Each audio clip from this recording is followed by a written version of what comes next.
जिंदगी है कौम की तो कौम पे लुटाए जा।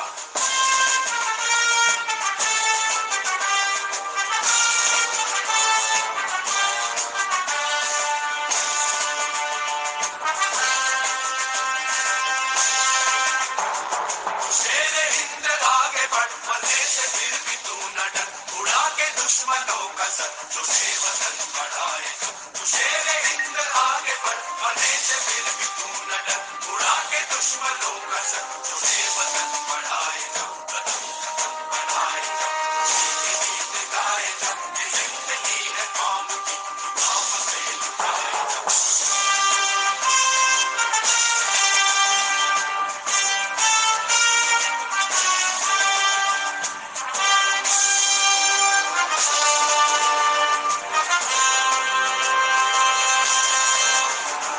चलो दली पुकार के, हमें निशान संभाल के, लाखिले पे गाड़ के, लहराए जा लहराए जा। चलो दली पुकार के, हमें निशान संभाल के, लाखिले पे गाड़ के, लहराए जा लहराए जा।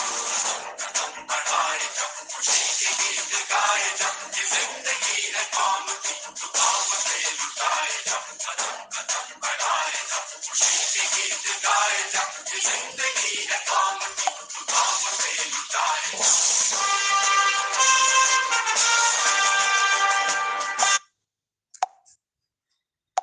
अस्सलाम वालेकुम व रहमतुल्लाहि व बरकातुहू to all dear group members of pure discussion group.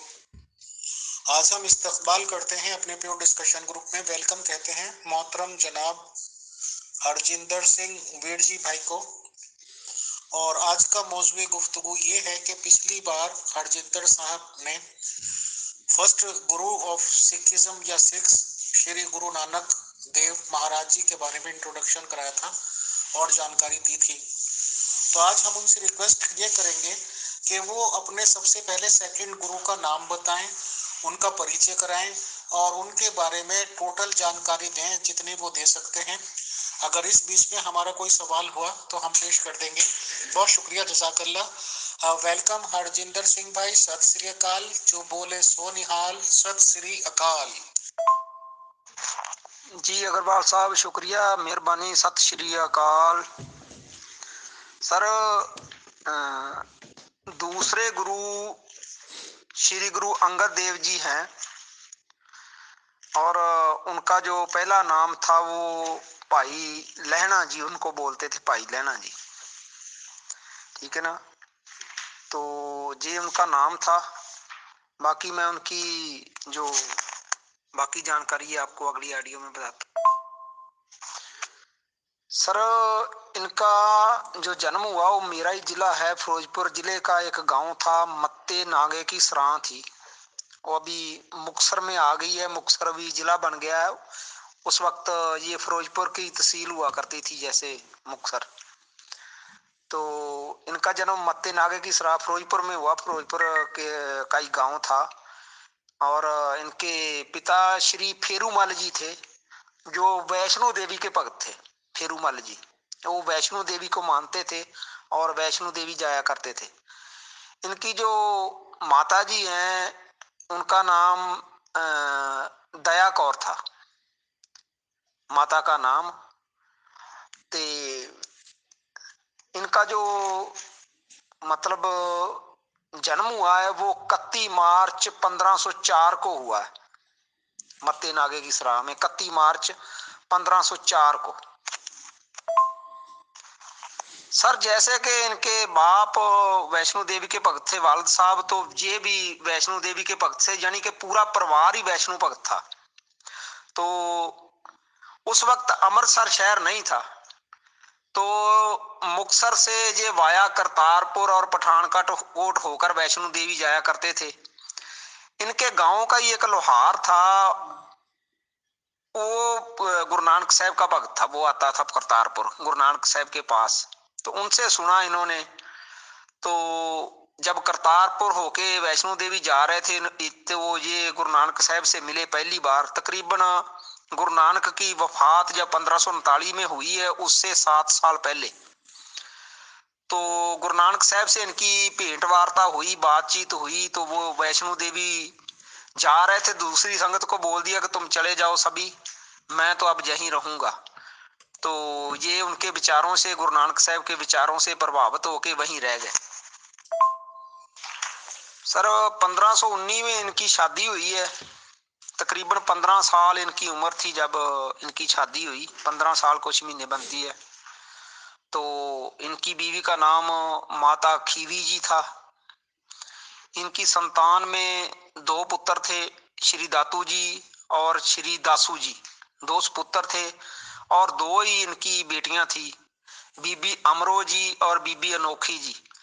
मतलब कि उस वक्त सिंह शब्द जो है सिख के ना साथ नहीं लगता था। ये 1699 के बाद लगना शुरू हुआ है। गुरु गोबिंद सिंह जी ने जब अमृत पान करके खालसा पंथ की साजना की है, तो पहले ऐसे ही नाम होते थे जैसे कि मतलब सनातन में होते हैं, ठीक है ना।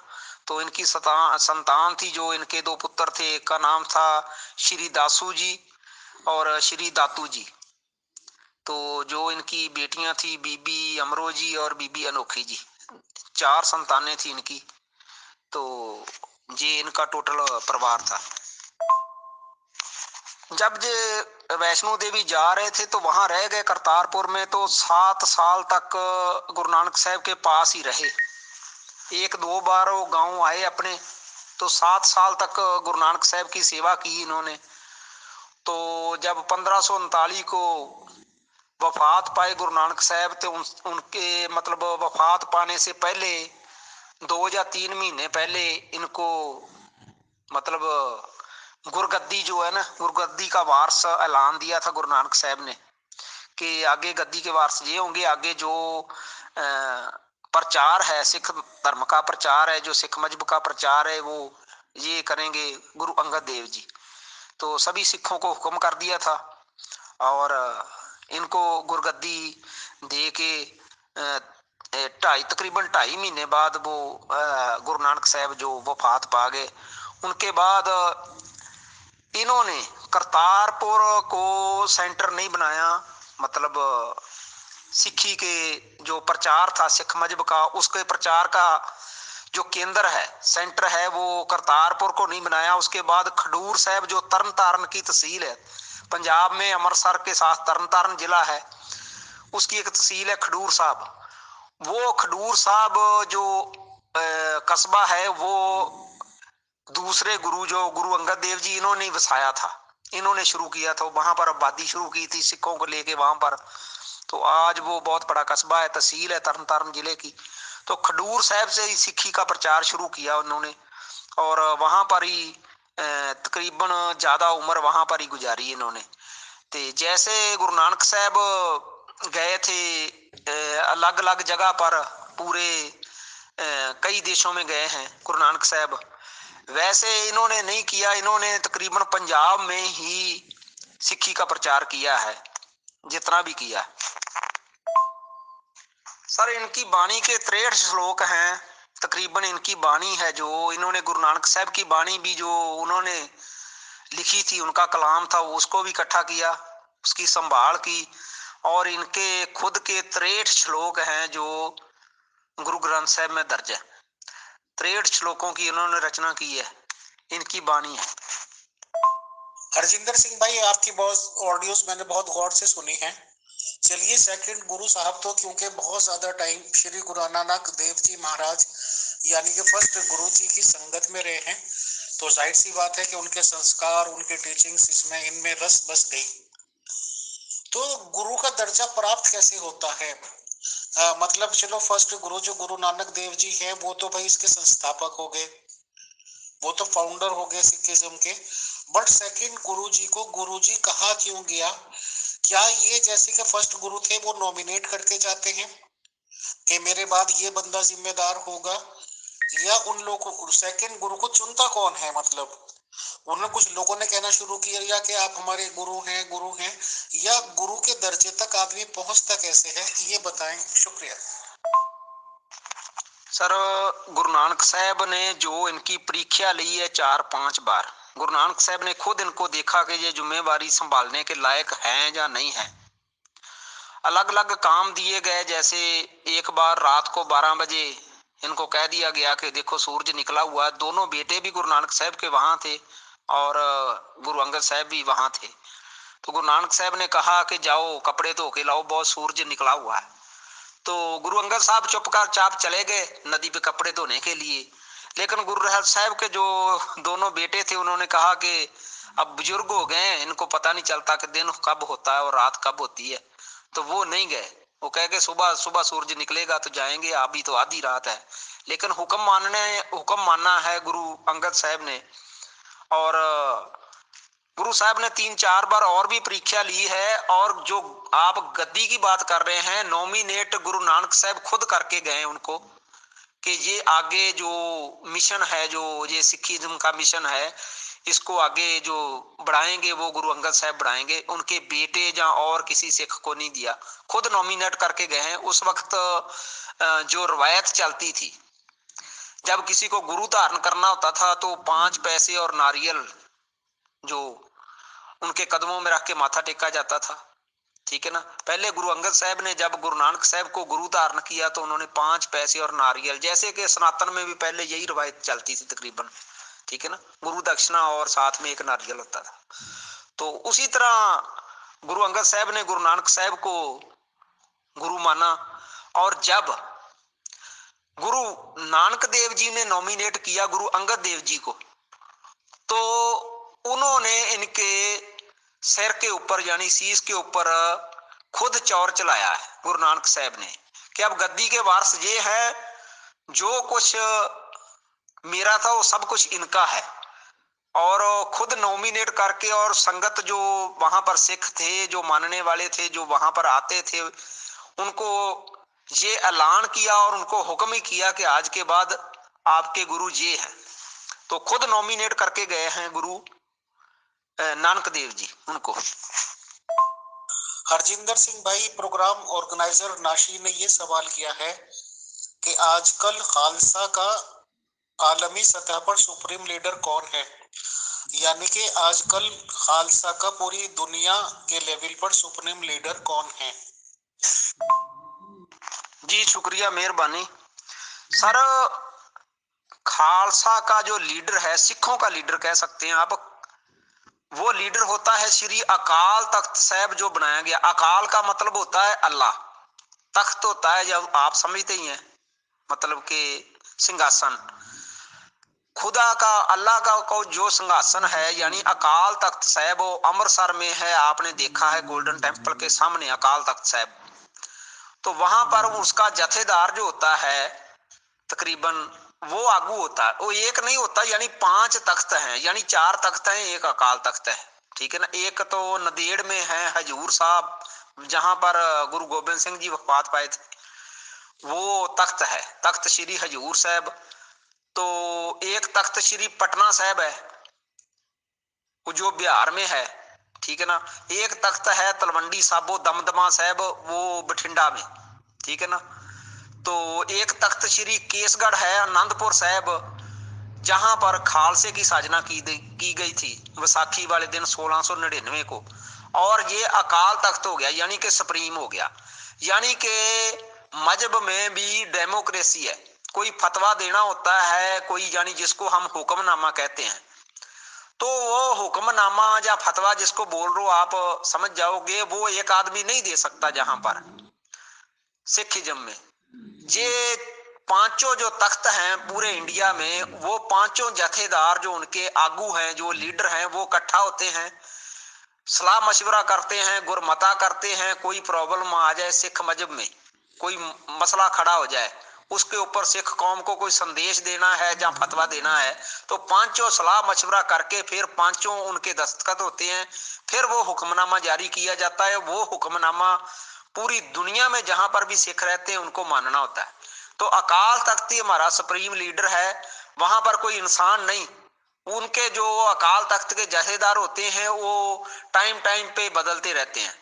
उनके लिए एक कमेटी होती है जो, जिसका मतलब कि पूरे पंजाब में आपको पता ही है कि श्रोमणी गुरुद्वारा प्रबंधक कमेटी है, वो नॉमिनेट करती है और उनकी सिलेक्शन होती है। जथेदार की सिलेक्शन होती है, ना कि इलेक्शन होती है। इलेक्शन नहीं होती, उनकी सिलेक्शन की जाती है और वो 5 ही गुरमता करके और हुक्मनामा जारी करते हैं, यानी फतवा जारी करते हैं, उनको ही हम लीडर मानते हैं। जो अकाल तख्त साहब से हुक्म आएगा वो हर एक सिख को, दुनिया में रहने वाले सिख को, जितने गुरुद्वारे हैं उनको सभी को मानना होता है। तो अकाल तख्त ही सुप्रीम लीडर है। दूसरी बात यह है कि आपको पता ही है कि तकरीबन सिखों की दो किस्में होती हैं, एक सहजधारी सिख होते हैं, एक सिंह होते हैं। जो सहजधारी सिख है, जैसे कि आज अमित अग्रवाल कमिटमेंट कर ले कि मैं भाई सिख बनूंगा, तो वो सहजधारी सिख हो गया, यानी कि उसने बाल कटवाने छोड़ दिए, आज से ही वो स्टडी करने लग गया सिख मजहब को, तो वो हो गया सहजधारी सिख। यानी कि सिखी की तरफ आ रहा है, अभी तक वो सिख बना नहीं है, उसको कहते हैं सहजधारी सिख। जब उसको सिखी में शामिल करना होता है तो वो अकाल तख्त जाता है या किसी भी तख्त पे जाता है, तो वहां पर अमृत पान करना होता है, यानी कि अमृत छकना होता है। 5 ककार धारण करने होते हैं, 5 ककार शरीर के ऊपर धारण करने होते हैं, जैसे कि हिंदू जनेऊ पहनते हैं, ठीक है ना, तो मुसलमान सुन्नत करते हैं। तो 5 ककारों में एक तो कृपान होती है, एक कंगा होता है जो बालों में रखना होता है हमेशा ही, तो एक होता है कछहरा, कच्छा यानी कि पहनने वाला, यानी अंडरवियर बोल लो उसको, जो घुटनों जितना लंबा होता है, ठीक है ना। और ये 3 हो गए, ठीक है, कृपान, कच्छा, कंगा, और हाथ में एक कड़ा होता है लोहे का, सर्वलोह का होता है वो, हाथ में कड़ा पहनना होता है, ठीक है ना।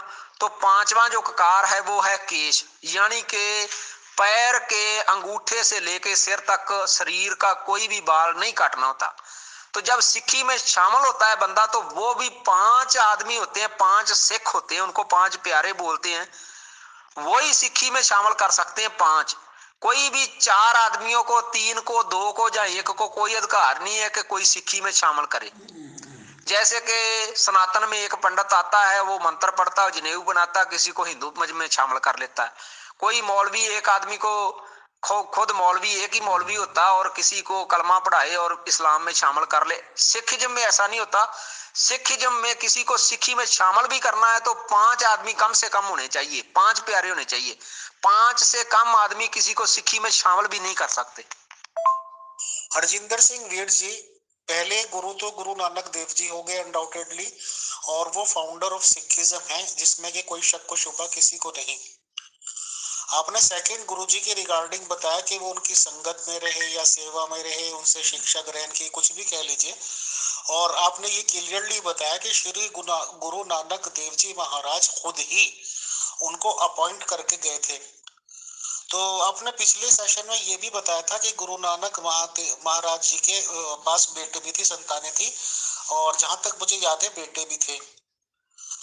तो लेकिन फिर भी ये जो शख्स थे सेकंड गुरु साहब, मेरे ख्याल से ना तो उनके कोई रिश्तेदार थे, ना ही खानदान के थे, और ना ही उनका कोई संतानों का चक्कर था कि उनके परिवार के हों। ये मतलब किसी भी ऐसे आदमी को जिन्होंने उनकी संगत इख्तियार की, उनसे शिक्षा ली, उसे बाकायदा सबके सामने ऐलान कर कर गुरु बनाकर चले गए। तो एक सवाल मैं यहीं पे कर लेता हूँ ताकि मेरा ये सवाल पूरा हो जाए। जो गुरु नानक देव जी के बेटे खुद हुए हैं, वो इस टाइम सेकंड गुरु जी के टाइम, या ये के बड़े हो गए हों, क्या इन 10 गुरुओं में, जो कि 10 गुरु हुए हैं, उनमें से कोई से गुरु श्री गुरु नानक देव जी महाराज के बेटे भी बने हैं या नहीं? मतलब आप समझ गए होंगे तो टोटल डिटेल से बता दीजिए। थैंक यू जी, मेहरबानी, शुक्रिया। नहीं जी नहीं, उनके दोनों बेटे जो हैं उन्होंने जोग मत में गए हैं। वो तो उनके लिए गुरु नानक साहब ने फरमाया भी है कि पुत्री कौल ना पालियो पर पीरों कन मरटिए। उनके जो श्री चंद हैं वो भी जोगी है, जो जोगी मत है आप जानते ही हैं, वो भी सनातन का हिस्सा ही है। तो उनके जो बड़े बेटे हैं वो जोगी मत में गए हैं, और छोटे बेटे जो हैं वो मतलब घर पर ही रहे हैं। तो उन दोनों में से कोई भी गुरु नहीं बना, ना ही उन दोनों को कोई सिख मजहब में कोई मानता है। और एक तो मतलब चला ही गया ना, जोगी मत में चला गया, उनका तो सिखिज्म के साथ कोई है ही नहीं, कनेक्शन है नहीं जोगी मत का। तो उन दोनों में से कोई भी गुरु नहीं बना। सर वो सिखिज्म में ऐसा नहीं है कोई भी कुछ गुरु, 3-4 गुरु ऐसे हुए हैं कि बाप भी गुरु और बेटा भी गुरु, आगे बेटे को गुरियाई दे दी। जैसे 9वें गुरु, गुरु तेग बहादुर, उन्होंने अपने बेटे गुरु गोबिंद सिंह को अपॉइंट किया था। दिल्ली जाते सब शहादत देने के लिए जा रहे थे। तो कुछ गुरु ऐसे हुए हैं कि जिनकी सिलेक्शन उनकी मतलब कि पूरी परीक्षा, यानी कि उनका इम्तिहान लेने के बाद हुई। जैसे गुरु अंगद देव जी है, इनकी परीक्षा ली गई, इम्तिहान लिया गया। गुरु नानक साहब ने इम्तिहान लिया, इनका परीक्षा ली है, और जब ये पास हो गए हैं परीक्षा में, तो उनको वो जिम्मेवारी सौंप दी गई। हरजिंदर सिंह वीर जी, सेकंड गुरुजी के रिगार्डिंग अगर आप और कुछ बताना चाहें विशेष तो वो बता दीजिए प्लीज। Thank you sir. इन्होंने ज्यादा ध्यान, एक तो जो गुरमुखी थी, गुरमुखी को इन्होंने शोध के मतलब के यानी उनमें सदाई की, गुरमुखी लिपि में। ये गुरु अंगद देव जी ने सुधाई की है गुरमुखी लिपि की, यानी कि उसको पढ़ने लिखने लायक बनाया है। एक तो इन्होंने ये सबसे बड़ा काम इनका ये है, गुरमुखी लिपि को सुधाई करके इसको पूरी मतलब कंप्लीट भाषा यानी कंप्लीट लैंग्वेज बनाया। तो दूसरा इनका ये है कि इन्होंने भक्ति के साथ साथ शारीरिक जो शक्ति है उसको भी मतलब कि मान्यता दी है। इन्होंने खडूर साहब जो नगर बसाया, वहां पर ही एक अखाड़ा बनवाया जहां पर दूर दूर से पहलवान आते थे और कुश्तियां करते थे, उनको बहुत बड़े इनाम भी दिए जाते थे। वहां पर गुरुद्वारा भी है माला खाड़ा साहब। यानी कि गुरु साहब ने ये भी सोचा कि जहां पर जैसे कहा जाता है मेडिकल साइंस में कि अच्छे शरीर में अच्छा दिमाग होता है, ठीक है ना। तो गुरु साहब ने शरीर को अच्छा रखने के लिए, लोगों को नशे से दूर करने के लिए, बुरी आदतों से दूर करने के लिए मतलब कि कुश्ती का अखाड़ा भी बनवाया था। ये भी उनका सबसे बड़ा काम था। बहुत मतलब पहले गुरु ने तो खेती करने का, किरत करने का ही दिया था। इन्होंने जो मतलब खेल जो होती, जो गेम्स होती है कुश्ती की, उसके बारे में भी उन्होंने मतलब कि शुरू करवाया वहां पर माला खाड़ा साहब। सर जैसे कि मैंने आपको बताया था कि 22 सितंबर 1539 को मतलब गुरु काल यानी कि इनको गुरु गद्दी दी गई 22 सितंबर 1539 को। 29 मार्च और 1552 यानी कि 52 तक ये गुरु रहे हैं, ठीक है ना। तो इनका जो 29 मार्च 1552 है ईस्वी को इनका वफात हुई है। टोटल उम्र इनकी जो बनती है वो बनती है 48 ईयर, यानी 48 साल की उम्र में ये दुनिया से वफात पा गए थे। दूसरे गुरु को अपॉइंट करने के बाद, तीसरे गुरु को यानी तीसरे गुरु को अपॉइंट करने के बाद। एक बात और बताने लायक है सर, जो हमांजू बादशाह था, हमांजू, वो शेरशाह सूरी के साथ उसकी जो लड़ाई हुई थी उससे हार गया था वो हमांजू शेरशाह सूरी से।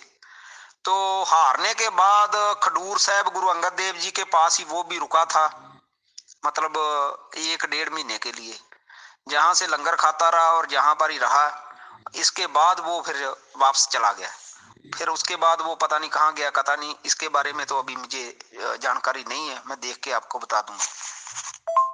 हरजिंदर सिंह भाई, आपने वाकई में बहुत सही और सटीक जानकारी दी और मैं समझता हूँ कि काफी है सेकंड गुरु साहब को समझने के लिए। और ये भी आपने इसी सेशन में क्लियर कर दिया कि सेकंड गुरुदेव जी ही महाराज ने ही थर्ड गुरु का अपॉइंटमेंट किया।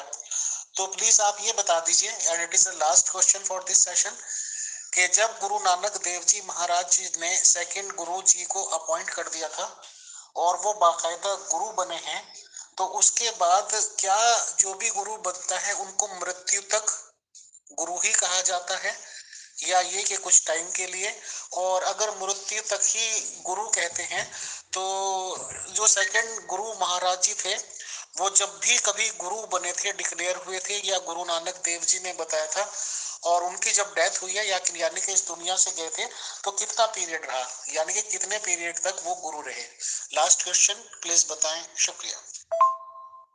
जी शुक्रिया, मेहरबानी सर। ऐसे ही होता है, जब उनको गुरु अपॉइंट कर दिया जाता है तो हुक्मनामा यानी जारी कर दिया जाता है। लिखती रूप में भी गुरु नानक साहब ने हुक्मनामा जारी कर दिया था संगतों को, लिखती यानी कि मेरे जाने के बाद ये गुरु होंगे। आप अपॉइंट कर दिया यानी गुरु उनको माना जाता है जब वो गुरु नानक साहब वफात पा जाते हैं उनके बाद, यानी 22 सितंबर 1539 को ही उनका वफात पाई गुरु नानक देव जी ने, और उस वक्त ही उनको गुरु माना गया। ठीक है ना, अपॉइंट पहले कर दिया था, 2.5 महीने पहले अपॉइंट कर दिया था। और 29 मार्च 1552 यानी कि 52 1552 को उस वक्त तक वो गुरु रहे हैं। ठीक है ना, मतलब 29 मार्च 1552 तक गुरु रहे हैं, 22 सितंबर 1539 को वो गुरु बने हैं। तो आप खुद देख ले कितना देर गुरु रहे। टोटल उनकी जो एज है वो 48 साल बनती है, यानी पूरी उम्र जितनी उनकी जिंदगी की उम्र है वो 48 साल है। सर तकरीबन उनका जो गुरु काल है, गुरु काल उनका तकरीबन 13 साल बनता है। 13 साल तक वो गुरु रहे, या 13 साल तक उन्होंने ये जिम्मेवारी जो है वो निभाई है। बहुत शुक्रिया, बहुत जज़ाकल्लाह मोहतरम हरजिंदर सिंह भाई वीर जी के आपने ये सब कुछ जानकारी दी। मेरी तो यही रिक्वेस्ट रहेगी आपसे, अगर आप कंफर्टेबल हुए और अवेलेबल हैं और कोई काम का हर्ज ना होता हो तो अगर चाहें तो कल ही ले लीजिएगा सेशन थर्ड गुरुजी के रिगार्डिंग। और अगर एक आध दिन का गैप रखना चाहते हैं, कुछ तैयारी वगैरह या कुछ आपको काम हो तो आप हमें बता दीजिएगा। वैसे हमारी ख्वाहिश यही है और सभी मैनेजमेंट लोगों की कि आप जल्द से जल्द तमाम फर्स्ट गुरु से लेके 10वें गुरु तक की जानकारी जल्दी दें। तो उम्मीद है कि आप जल्दी ही रेस्पॉन्ड करेंगे। बहुत शुक्रिया, बहुत जज़ाकल्लाह, सत श्री अकाल और आपका नमस्कार।